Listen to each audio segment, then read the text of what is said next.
নমস্কাৰ নিউজৰ বাতৰিলৈ স্বাগতম জনাই ষ্টুডিঅ'ৰ মজিয়াত মই উৎপল দাস চাওক আজিৰ বাতৰি যোৰহাটৰ মালুপথাৰ বালিখুটিত ৰাজ্য চৰকাৰৰ বস্ত্ৰ বিতৰণ নিউজৰ ৰিপৰ্ট যোৰহাটৰ মালুপথাৰৰ বালিখুটিত ৰাজ্য চৰকাৰৰ বস্ত্ৰ বিতৰণ উল্লেখযোগ্য যে ৰাজ্যৰ জনপ্ৰিয় মুখ্যমন্ত্ৰী ডক্টৰ হিমন্ত বিশ্ব শৰ্মাৰ নেতৃত্বত উজনিৰ বৰ্ণাঢ্যসকলৰ বাবে বস্ত্ৰ যোগান ধৰা হয় ৰাজ্যৰ বিভিন্ন প্ৰান্তৰ লগতে যোৰহাট জিলাৰ উত্তৰ পশ্চিম প্ৰান্তৰ মালুপথাৰত একাধিক বৰ্ণাঢ্যৰ মাজত বস্ত্ৰ বিতৰণ কৰা হয় চক আমি অন্ন আৰু বস্ত্ৰ বাসস্থান মাননীয় মুখ্যমন্ত্ৰী ডাঙৰীয়াৰ নেতৃত্বত অসম চৰকাৰে চেষ্টাত আৰু অসম চৰকাৰে প্ৰতিদিনে বান আক্ৰান্তসকলক ৰাইজক কেনেকৈ উদ্ধাৰ কৰিব পাৰে উদ্ধাৰৰ হৰৰ চেষ্টা কৰি আছে আৰু লগতে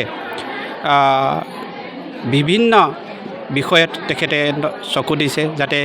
ৰাইজে ক'তো যাতে কষ্ট পাব নালাগে বিভিন্ন ক্ষেত্ৰত তেখেতে বেমাৰ আজাৰৰ পৰা ধৰি লৈ যিসকল বাসস্থান নাই তেখেতলোকৰ বাসস্থান কৰি দিয়া যিসকলৰ অন্ন নাই ইতিমধ্যে ৰেচন পাতিৰ পৰা ধৰি লৈ সেইখিনি তেখেতলোকে দি আছে আৰু আপোনাৰ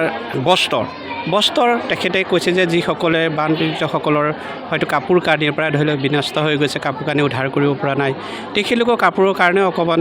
অসুবিধা হৈছে সেইকাৰণে মাননীয় মুখ্যমন্ত্ৰী ডাঙৰীয়াৰ নেতৃত্বত ভাৰতীয় জনতা পাৰ্টি বিজেপি চৰকাৰৰ নেতৃত্বত চৰকাৰখনে অহৰহ চেষ্টা কৰিছে যাতে বান আক্ৰান্তসকলক যাতে কোনো কষ্ট পাব নালাগে তাৰ কাৰণে চৰকাৰখনে এইকেইদিন কষ্ট কৰি আছে সেইকাৰণে আজি বান আক্ৰান্তসকলক যাতে এই বস্ত্ৰৰ বিতৰণ যাতে তেখেতলোকে আমি লগত লৈ আহি আমাৰ কমিটিখন আছে সেই কমিটিখনে ৰাইজৰ লগত লাগি যাতে বান আক্ৰান্তৰ লগত বস্ত্ৰখিনি বিতৰণ কৰিম আজি মালুপাম 44 নং মধ্য খৌচা গাঁও পঞ্চায়তৰ 6 নং ৱাৰ্ডত বালিখুটিত আমি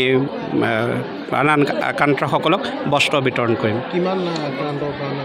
বানআক্ৰান্তসকলৰ আমাৰ যিটো লিষ্ট সেইখিনি বেনিফিচিয়াৰী লিষ্টখনত আমাৰ 251 জন আছে আৰু 251 জনক আমি বানগ্ৰস্ত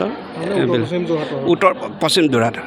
বন্যাঢ্যসকলৰ বাবে চৰকাৰে গ্ৰহণ কৰা পদক্ষেপক শলাগ লৈছে বানপীড়িত ৰাইজে প্ৰশান্ত গায়নৰ ৰিপৰ্ট নিউজ নাও।